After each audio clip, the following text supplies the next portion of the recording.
Marwadi university మంచి భవిష్యత్తు కోసం తెలుగు విద్యార్థులు ఇష్టపడే యూనివర్సిటీ. కాల్ 9059052378 9059052379.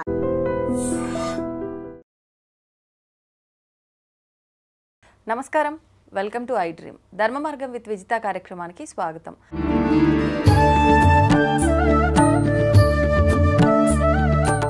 నమస్కారం గురుగారు. నమస్కారం మా విజిత.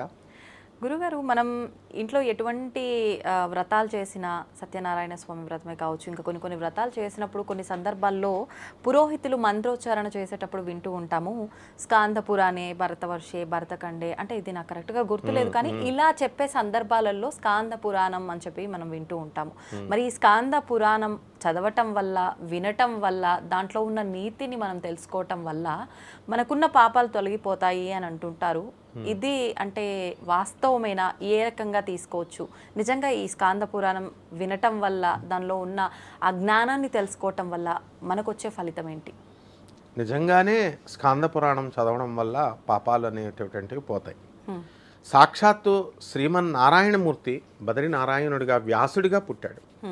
వ్యాసుల వారు ఏం చేశారంటే వేదాలని విభజించాడు. అష్టాదశ వేదాల సారాన్ని తీసుకొచ్చి 18 పురాణాలు అష్టాదశ పురాణాల్లో పెట్టాడు.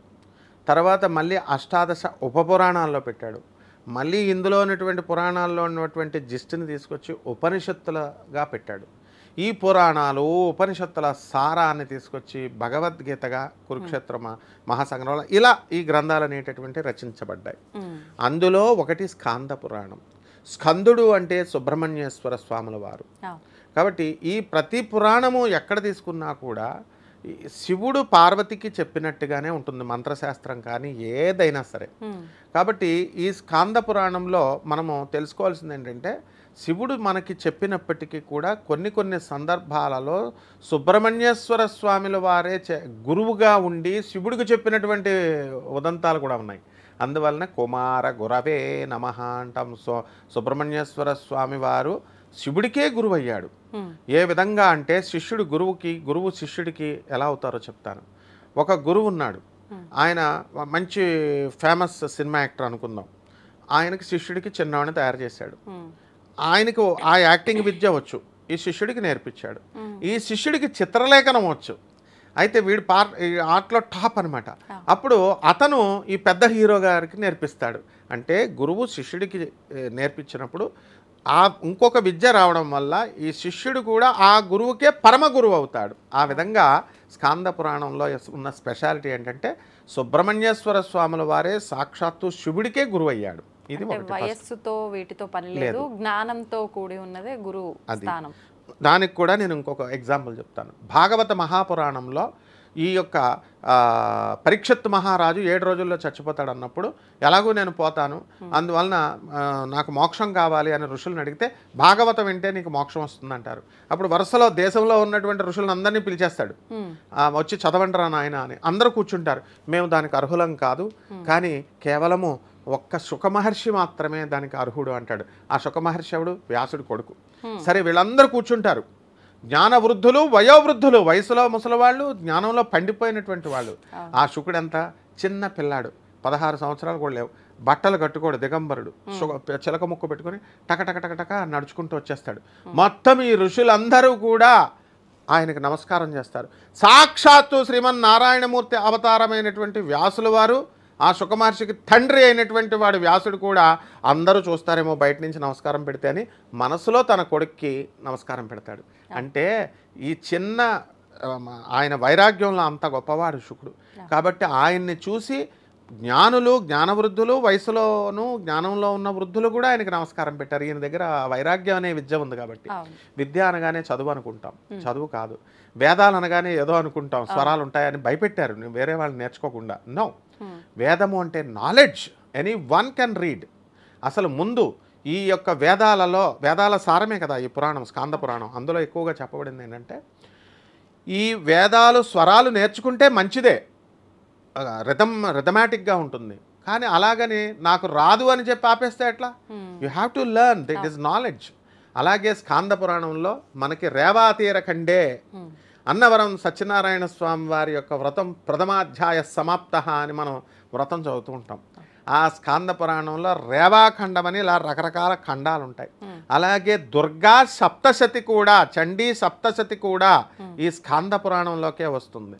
యా దేవి సర్వభూతేషు శక్తి రూపేణ సంస్థిత నమస్తస్యై నమస్తస్యై నమస్తస్యై నమో నమః, ఇవన్నీ అందులోకే వచ్చేస్తాయి అన్నమాట.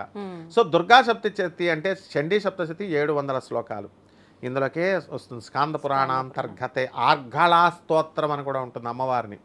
అలా మంత్రశాస్త్రాలని, రకరకాల అద్భుతమైనటువంటి మంత్ర అనుష్ఠానాలు, అలా ఇవన్నీ కూడా ఈ స్కాంద పురాణంలో వస్తాయి. ఇది అధర్వణ వేద సారం. ఇది అధర్వణ వేదం అంతా కూడా మంత్రతంత్రాలతో ఉంటుంది. అంటే ఏ మనిషికి సంతానం కలగట్లేదా, దీనికి రెమెడీ మన అధర్వణంలో ఉంటుంది. పెళ్లి కావడం లేదా, దానికి అట్లా ప్రతి దానికి కూడా రోగ బాధలకి, తర్వాత ఈ అరిష్ట బాధలు, బాలారిష్ట బాధలు, అపమృత్యు గండాలు, ఇవన్నిటికీ కూడా అధర్వణ వేదం ఏ విధంగా అయితే మనకి దానికి సొల్యూషన్ అయి ఉందో, స్కాంద పురాణం మొత్తం పురాణాలలో సొల్యూషన్ అయి ఉంది. కాబట్టి ఇప్పుడు మనం చెప్పుకునేటటువంటి అన్ని వ్రతాలు, కేదారస్వామి వ్రతాలు, ఏ వ్రతాలైనా సరే ఇవన్నీ కూడా స్కాంద పురాణం నుంచే వస్తుందమ్మా. అందువలన ఏమని చెప్పాడు, ఏకైకమక్షరం పుంసాం మహాపాతక నాశనం. ప్రతి ఒక్క అక్షరము మన మహాపాపాలను నాశనం చేస్తుందని క్లియర్గా చెప్తుంది. ఆ విధంగా ఈ యొక్క దానికి ఒక నియమాలు అంటూ ప్రత్యేకించి ఏమి లేవు, మనమే పెట్టుకోవాలి డిసిప్లిన్ అనేటటువంటిది. జగద్గురు ఆదిశంకరాచార్యులు వారికి నమస్కారం చేసుకొని, గురు పరంపరకు నమస్కారం చేసుకొని, మనకు అందించినటువంటి వ్యాసుల వారికి నమస్కారం చేసుకొని, మనము ఆ పురాణాన్ని మనం చదువుకుంటున్నామని ఒక సప్తాహ దీక్షతో కానీ, ఒక 41 రోజుల దీక్షతో కానీ మనం ఆ పారాయణని చదువుకున్నట్టయితే అయిపోతుంది. నెక్స్ట్ దీపం వెలిగించాలా, ఒక కలశం పెట్టుకుంటాం స్టార్టింగ్లో, పుస్తకం పైన పువ్వులు అవి పెట్టుకొని, నైవేద్యం కూడా పెద్ద పెద్ద స్పెషల్స్ ఏం అవసరం లేదు, సింపుల్గా ఏ పాయసనమో ఏది లేకపోతే పండు అవి పెట్టుకొని చేసుకున్నట్లయితే మనకున్నటువంటి నెగిటివ్ ఎనర్జీ అంతా పోయి కంప్లీట్గా పాజిటివ్ వైబ్స్ వస్తాయి.